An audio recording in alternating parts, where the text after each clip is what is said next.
So this weekend I've come back to my hometown and I'm hanging out with this reprobate, Thomas Oliver Butler, and we're going to test out some Kodak Gold 200 medium format, because why not, eh? I'm going to sort of wander around my old childhood neighbourhood and maybe take some pictures. Here's your film. Thank you.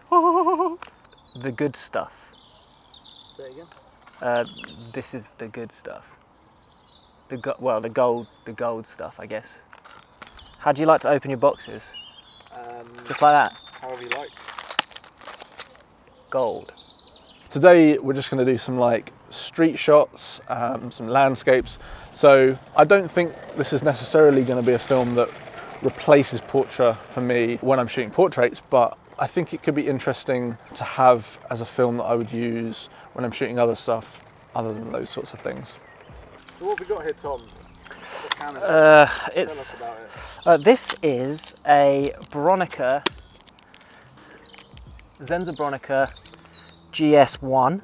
I've got the 110mm, I think it's an f4, yeah, f4, and it's got this rotary viewfinder, which is meant to kind of make it easier to shoot portraits and landscape, and have a grip as well. It's a bit of a heavy guy, but show us how it's done, mate. Pop that back in there for the environment. Yep. That's good, isn't it? That's what you're supposed to do. Just always pop it in. There we go. You come around here. You come around here. Don't need this guy falling out. This is the wrong time. There we go.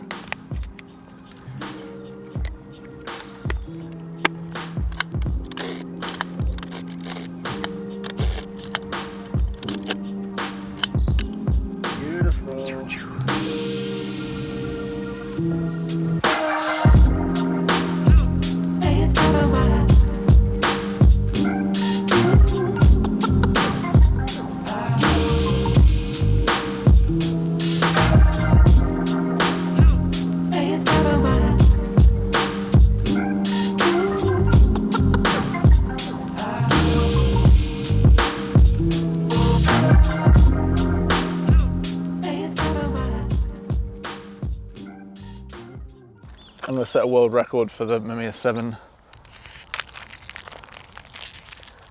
Just throw it, is what I like to do. Only joking, put it in the box, guys. Take your litter home with you. I guess I can't touch it yet for an official world record. 3, 2, 1, and go. Oh, I fucked it up already. No, I'm good. Okay, I'm remembering how to. Oh, this isn't going to be fast. This isn't going to be fast at all.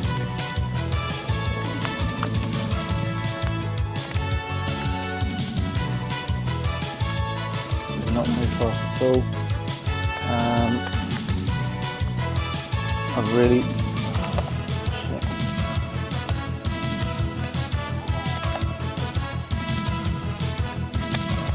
Yeah, I really bollocks that up.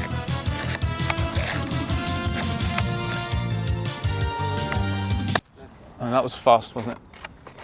That was fast. Yeah? Yeah, that was fast. Okay. What time are we on? Wow. Right. Cool. Done.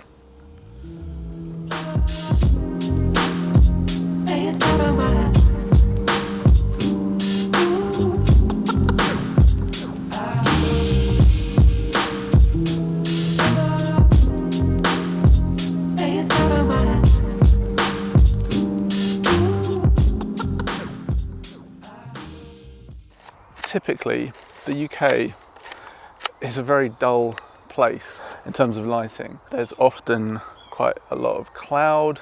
It just happens right now. It's actually a very nice weekend.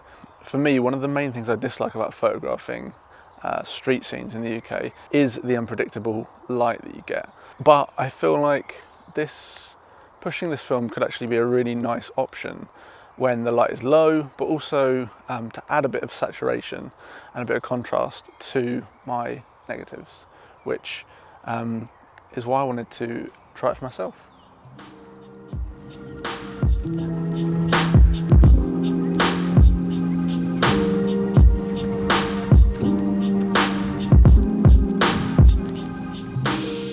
It's quite a weird little area that's actually near my house that I grew up in.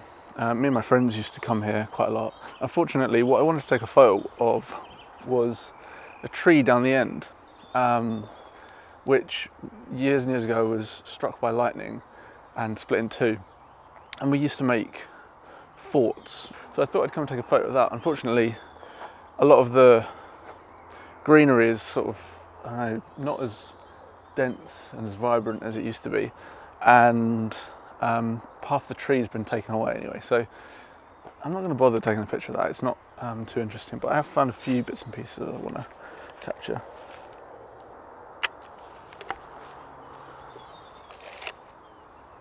There's a weird little stop sign thing down there.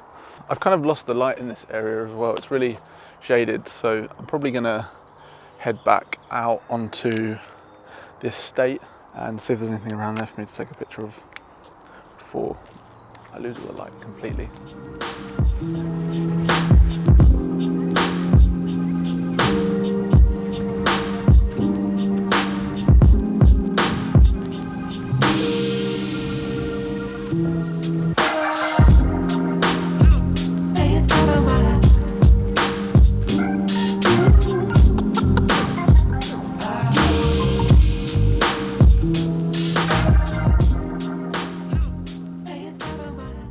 So overall, I really enjoyed this process of playing around with this film. I actually really liked the results I was getting with this process of pushing the film to 800 rather than shooting it at box speed. There was a few cases of overexposing.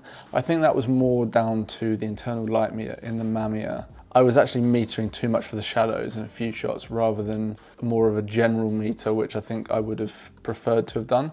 But overall, most of the shots came back as I intended them to, and yeah, had that extra sort of punch which I was kind of looking to get out of the film rather than having to add that in post. For me, there are a few of the images that will hold slightly more sentimental value than others. Some of the locations, such as places that I used to play football, the shops that we used to go to when we were kids, stuff like that, were all memories I have of this area. There's, you know, particular paths that I used to walk down to get from my house to my friend's house. So I'm interested to see whether some of these photos resonate with people other than me or my friends or people that know this area. But I do think there's something very interesting about some of the locations, and that's what I really enjoyed with this video actually, was looking into the locations which for me are actually very mundane. Some of these houses I've seen thousands of times. I used to do a paper round around these roads, so for me there doesn't seem like there's anything particularly remarkable about some of the locations, but pushing myself to really explore these streets a little bit further and really open my eyes to what I was around was really good. And I think I found some really nice compositions, which I maybe have sort of overlooked when I was younger, when obviously photography was less of an interest of mine. I was more interested in skateboarding and mucking around and stuff.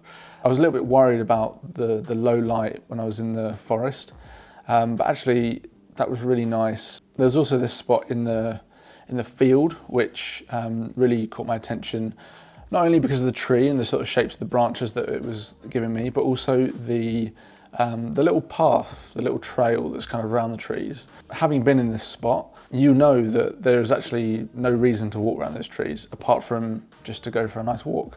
So seeing that sort of trail of how many people have chosen to take that route was quite nice, and I kind of like that, and I wanted to kind of capture that. One thing I did notice about this image, which came up on a few images, but this is probably the most noticeable one, was the vignetting around the outside. Some of the images from when I was in the field where the light was a lot lower, there is a little bit of noticeable vignetting, but I don't hate it. I kind of wish it wasn't there, but I don't hate it because actually it's naturally highlighting bits of the images that I was focusing on. So it's not a huge deal breaker for me. We'll live with it. Overall, I really enjoyed shooting this film. As I said, the duller situations, the duller lighting that you sometimes get in the UK, I think it's going to be useful for me.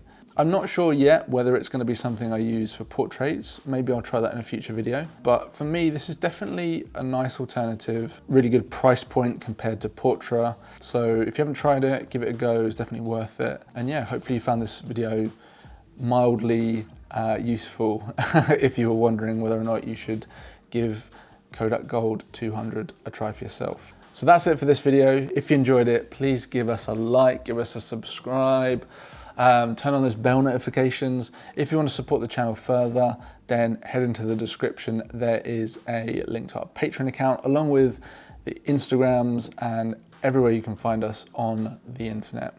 So as always, guys, thanks so much for watching, and I'll see you in the next video.